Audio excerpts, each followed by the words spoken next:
menjatuhkan pidana terhadap terdakwa Richard Eliezer Pudium Lumiu dengan pidana penjara selama 12 tahun dengan perintah agar terdakwa tetap ditahan, dipotong masa penangkapan. Sebelumnya JPU mengajukan 2 minggu untuk tuntutan dari kami tim penasihat hukum cukup 1 minggu.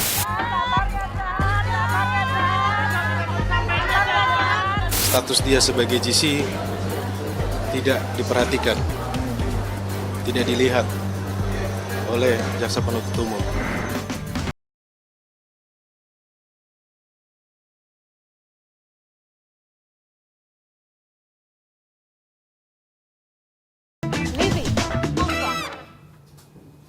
Hai, jumpa lagi di Livi On Point. Saudara, tuntutan jaksa terhadap Richard Eliezer selama 12 tahun ini mengejutkan publik. Tak hanya publik, tapi tentu keluarga dari Richard Eliezer. Sang justice kolaborator yang selama ini berperan untuk menguak semua drama di balik terbunuhnya Brigadir Yosua justru diganjar hukuman yang lebih berat dari Putri Chandrawati yang selama ini dianggap sebagai bagian dari aktor atau orang yang berperan penting di balik tewasnya Joshua. Kita sudah bersama dengan Roni Talapesi. Ini adalah kuasa hukum dari Richard Eliezer. Bung Roni. Halo Mbak Livi. 12 tahun, kabar baik. 12 tahun buat Richard Eliezer. Mengejutkan nggak buat Anda? Ya mengejutkan Mbak Livi, karena kita berpikir bahwa dalam proses persidangan ini kan Richard kooperatif.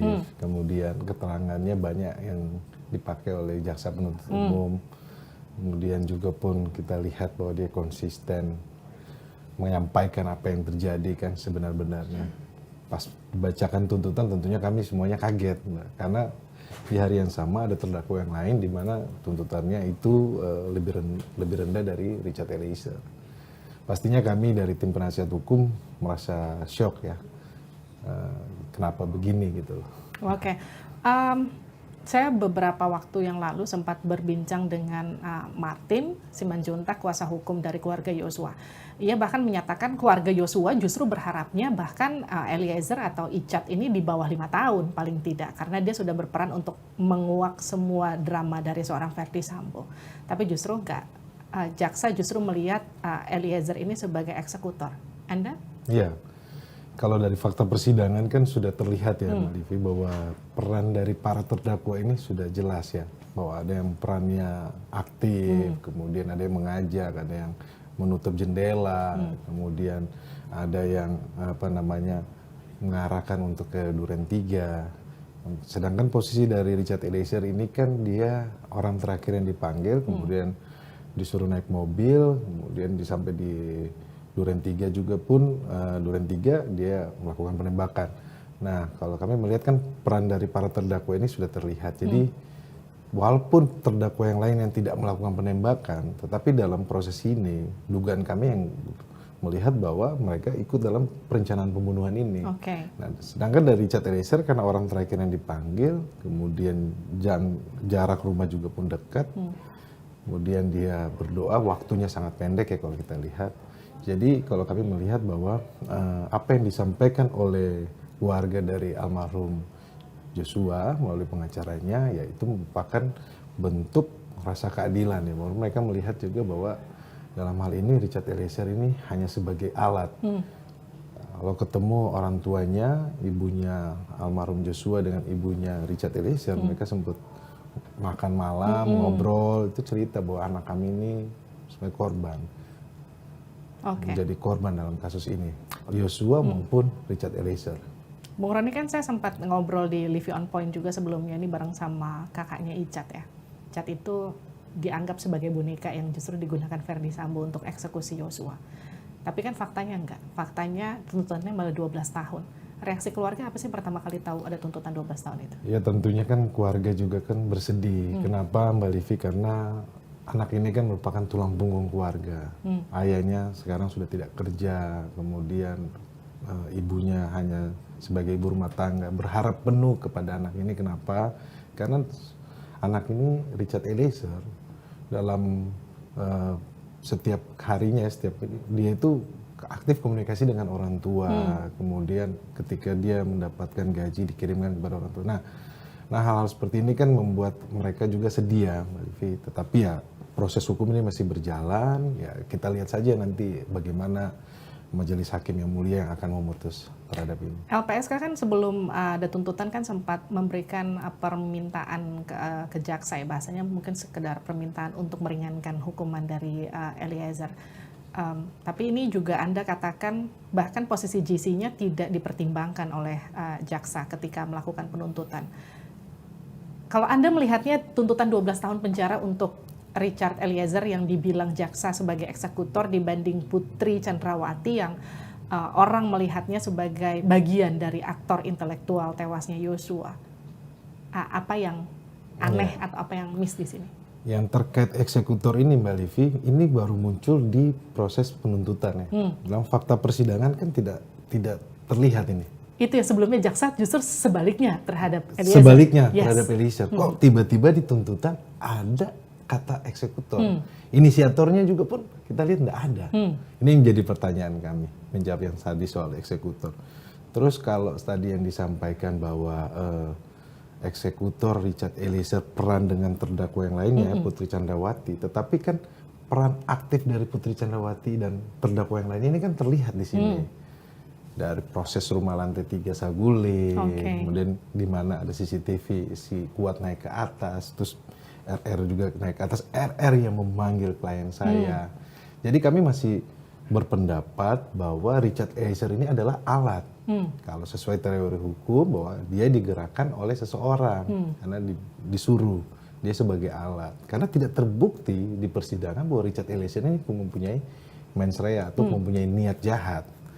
Terbukti apa? Karena dia dalam situasi tidak ada masalah dengan almarhum. Tetapi aspek dari psikologi menurut kami jaksa tidak memperhatikan itu.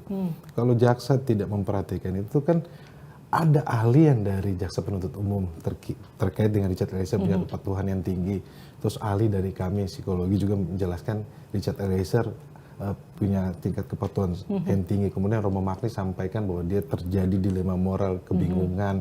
Kemudian Mas Reza Indragiri sampaikan mengenai teori Milgram di mana satu ruangan memakai seragam. Nah, hal-hal ini kan sebenarnya kalau seandainya ahli ini juga dikesampingkan oleh jaksa penuntut umum ya proses persidangan ini buat apa gitu kan. Ini kan sebenarnya pembuktian ini kan harusnya memperhatikan hal-hal tersebut.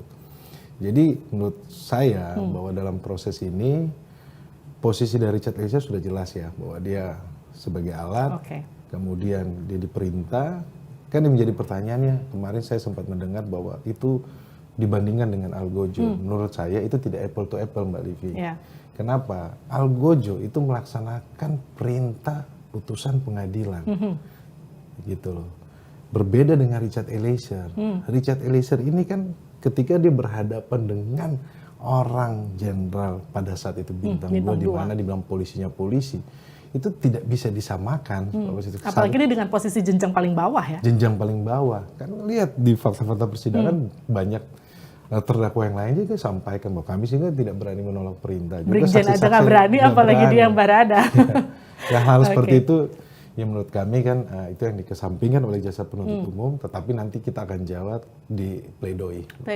Sebelum kita masuk ke pledoi, saya sempat berbincang dengan Jampidum ya.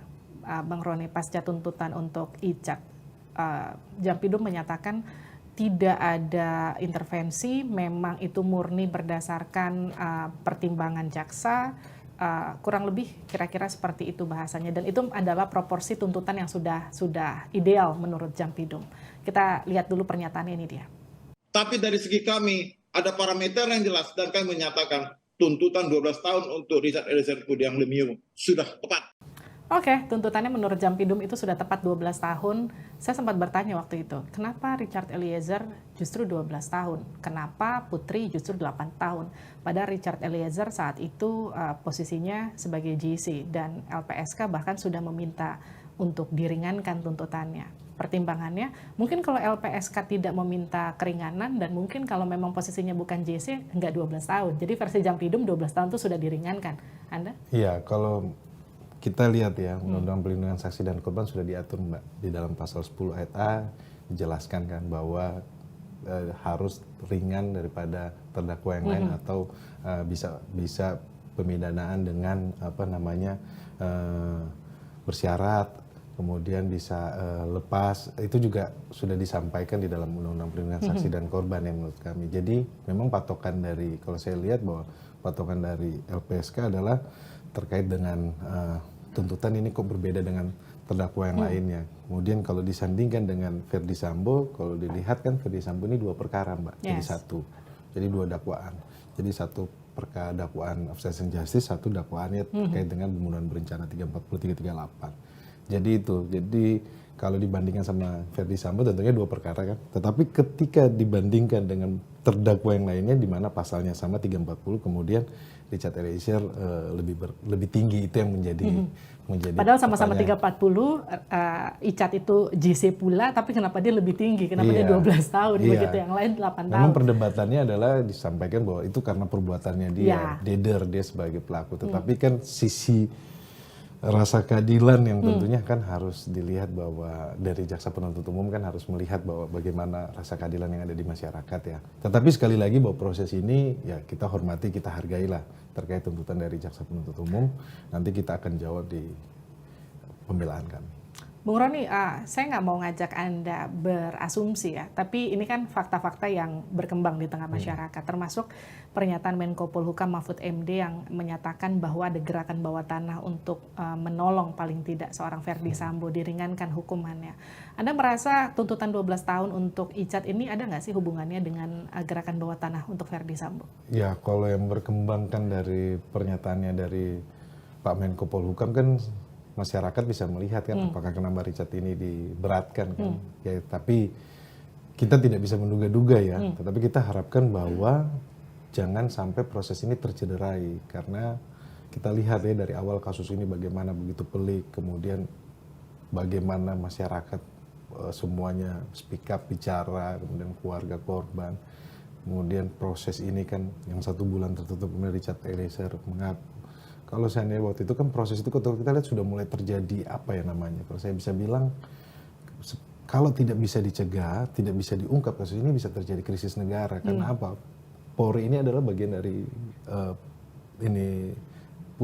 publik ya, bahwa kan waktu itu kalau nggak salah statement dari Pak Mahfud MD ya, bahwa lebih baik hidup dari membutuhkan Polri yang baik lah, kalau nggak salah seperti itu waktu dia statement di DPR.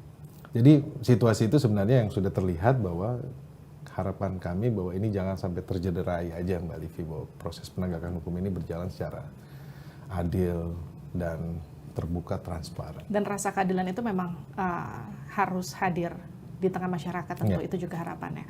Saya mau masuk ke pledoi, Bung Roni. Anda kan diminta untuk mempersiapkan pledoi 2 minggu, tapi kemudian Anda mengamini 1 minggu aja cukup. Yakin banget 1 minggu cukup, kenapa gitu? Ya kan dari awal kan saya sampaikan Mbak Livi bahwa Richard Eliezer kan kooperatif. Pastinya kita tim penasihat hukum juga pun harus mengikuti klien ya, bahwa melihat bahwa sikap kooperatif ini kita hargai. Jadi kita harus menunjukkan sikap itu di muka persidangan ya, bahwa ketika waktu jaksa penuntut umum 2 minggu, buat kami 1 minggu cukup gitu. 1 minggu cukup. Pledoi macam apa sih yang disiapkan tim kuasa hukum? Nanti ini kan sebelum Anda datang ke sini kan ini bocorannya. Kita tuh sebenarnya janjian tappingnya itu tadi agak lebih siang. Ini kan kita agak kesorean kita tappingnya. Itu karena Bung Roni ini bilang saya masih harus sedikit menyempurnakan pledoi lah, paling tidak bahasanya seperti itu. Jadi saya mau tahu nih, dapat kisi-kisi sedikit lah paling nggak pledoi yang sempurna dari seorang Roni Talapesi untuk Richard Eliezer itu kayak apa sih? Yang pastinya pledoi kita tidak bertele-tele, ringkas, padat. Kemudian ini menjadi pembelajaran hukum buat seluruh rakyat Indonesia, menjadi pintu masuk buat para pencari keadilan, yang kami harapkan bahwa ketika publik berjuta mata menonton, melihat pledoi kami ini bisa memberikan rasa keadilan untuk kedepannya, untuk masyarakat supaya tidak khawatir bahwa proses penegakan hukum di Indonesia ini sebenarnya masih bisa kita harapkan, dan proses penegakan hukum di Indonesia ini bisa berkeadilan. Itu garis besarnya Mbak Livi. Poin-poinnya yang sesuai ya, fakta-fakta persidangan sudah ada, itu nanti juga pun kita akan sajikan, akan masukkan. Tetapi yang menarik, pledoi kami besok ini Bolehlah kasih bocorannya buat sedikit. pembelajaran Apa sih? hukum buat Apa nih isinya? Gini, jangan-jangan kalau menurut tebak-tebakan saya, jika memang rasa keadilan itu tidak hadir, orang mungkin nggak akan ada lagi yang mau jadi JC, karena sekarang posisi seorang Richard Eliezer sebagai JC sudah habis-habisan mempertaruhkan keamanan keluarga, keamanan dirinya melawan Jenderal Bintang 2, tapi ternyata pertimbangan jaksa nggak sesuai. kita pengen ngasih tahu ke publik bahwa ada harapan, hope. Hope itu adalah di tangan, di palunya majelis hakim. Bahwa jangan berhenti untuk berharap bahwa harapan keadilan untuk orang yang tidak mampu, orang kecil, itu ada. Bahwa hukum itu ada untuk orang kecil. Hakim itu kan wakil Tuhan di dunia ya? Betul. Kira-kira setuju. gitu ya? Iya. Apa sih yang diharapkan seorang Richard Eliezer? Saya tuh melihatnya ketika dibacakan tuntutan, ekspresi Icat tuh begitu terpukul. Karena mungkin jangankan Icat, kita semua yang menonton menantikan jaksa itu bacain tuntutan, kita semua mikir 5 tahun, 6 tahun. Kira-kira kurang lebih gitu. Tiba-tiba dibaca 12 tahun, Icat kan mukanya langsung shock saat itu. Apa sih yang kemudian ingin disampaikan ke hakim yang jadi sebagai wakil Tuhan di dunia? Untuk paling tidak, kita bicara jangankan keadilan untuk seorang Richard Eliezer, tapi keadilan bagi penegakan hukum secara global ke depannya. Iya, bahwa doa orang banyak ya yang menanti keadilan. Dalam hal ini, kasus ini kan Richard Eliezer, banyak yang mendoakan. Doa itu sampai kepada yang di atas, mengetuk pintu gerbang dari pintu surga yang di atas. Dan kami harapkan bahwa ketika majelis hakim ini memutus, merupakan wakil Tuhan yang memberikan keadilan, rasa keadilan yang masyarakat inginkan melalui kasus Richard Eliezer ini. Proses ini sudah berjalan lancar, Mbak Livi, bahwa kita lihat majelis hakim sudah memimpin dengan arif bijaksana terkait dengan status justice collaborator. Kami pun mengapresiasikan kepada hakim. Karena apa? Hakim sudah memberikan haknya dia sebagai justice collaborator. Dalam proses persidangan kita sudah lihat bahwa penahanannya dia tidak digabung dengan terdakwa yang lainnya. Itu pertama. Yang kedua, ketika pemeriksaan saksi, Richard Eliezer ini dipisahkan. Kalau kita lihat bahwa dia sempat dipisahkan ruangannya lewat ruangan Zoom ya, lewat ini. Jadi kami melihat bahwa itu tahapan itu kami mengapresiasi dari majelis hakim. Terkait putusannya, kita berdoa, kita serahkan kepada majelis hakim. Optimisme Anda dari pledoi yang Anda buat, Bung Roni, itu bisa akan membantu mengurangi berapa tahun hukuman Richard dari vonis hakim? Kita punya target tentunya, Mbak Livi. Semuanya kita serahkan terkait dengan targetan itu nanti besok lah. Nanti kita sampaikan kepada publik. Saya nunggu-nunggu nih. Bung Roni, kalau memang ternyata, ya kan bagaimanapun semuanya ada di palu hakim ya. Ketika hakim tetap mengikuti apa yang berdasarkan tuntutan jaksa, tetap vonisnya 12 tahun. Siap nggak sih Icat? Apapun dia siap, Mbak Livi. Kalaupun dengan kejujurannya dia ini, dia harus divonis 12 tahun ataupun di atas 12 tahun, dia siap. Dia siap. Dia bilang itu ke Anda? Dia sampaikan ke saya. Orang tua Icat? Kalaupun karena kejujuran dia ini, dia harus divonis tinggi. Jadi kejujurannya harus dibayar 12 tahun pun dia siap? Kalau boleh Bapak Presiden yang kami sangat hormati, tolonglah anak kami. Kami tidak bisa berbuat apa-apa. Untuk menemui Bapak Presiden kami tidak bisa, tetapi semoga Bapak Presiden bisa mendengarkan suara hati kami berdua. Kami orang kecil, Bapak. Kami melihat tidak ada keadilan bagi anak kami. Dia sudah melakukan kejujuran, dia sudah berusaha membantu dalam penyelidikan sehingga mereka tidak bekerja keras. Karena keterangan-keterangan yang Icat berikan, tolonglah Bapak Presiden. Orang tua Icat ini kan sempat minta tolong ya ke Presiden ya. Ya. Kalaupun memang kita bicara soal lembaga eksekutif itu kan tidak bisa mengintervensi vonis hakim. Ya. tapi paling tidak harapan apa sih yang bisa dibawa orang tua Izzat? Kenapa harus minta ke presiden? Ya, minta keadilan ya Mbak Livi. Tentunya kan suara hati seorang ibu ya. Ketika melihat anaknya, kemudian dia setiap hari berdoa berharap bahwa ada keadilan. Mereka kan tidak muluk-muluk, mereka minta keadilan saja. Tapi kalau lihat seperti ini dari awal persidangannya bagus, tetapi pertengahannya baik ya, tetapi di ujungnya tiba-tiba dia tuntutannya lebih tinggi dari terdakwa yang lain, tentunya kan orang tuanya bersedih. Ya, kembalikanlah kepada Pak Presiden seperti apa kan. Tetapi itu kan suara hati dari seorang ibu ya. Namanya harapan. Harapan. Ya, tentu publik juga berharap keadilan itu akan hadir untuk Richard Eliezer. Karena bagaimanapun ini jadi bukti bahwa hukum itu berlaku adil buat semua warga negaranya. Karena kita juga sama-sama menyaksikan proses persidangannya dari awal. Meskipun dia dianggap seorang eksekutor, tapi keberanian Richard Eliezer itu harus dihargai, paling tidak seperti itu. Kalaupun jaksa penuntut umum sudah menjatuhkan tuntutannya 12 tahun, kita nantikan seperti apa vonis hakim nantinya. Saya juga tunggu nanti pledoi Anda seberapa kuat itu bisa meyakinkan hakim untuk mengurangi tuntutan untuk vonis untuk Eliezer nanti ke depannya. Thank you, Bung Roni. Seperti kita.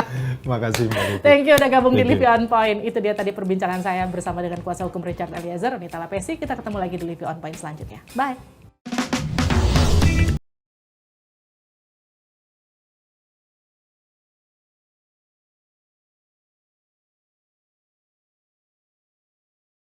Point.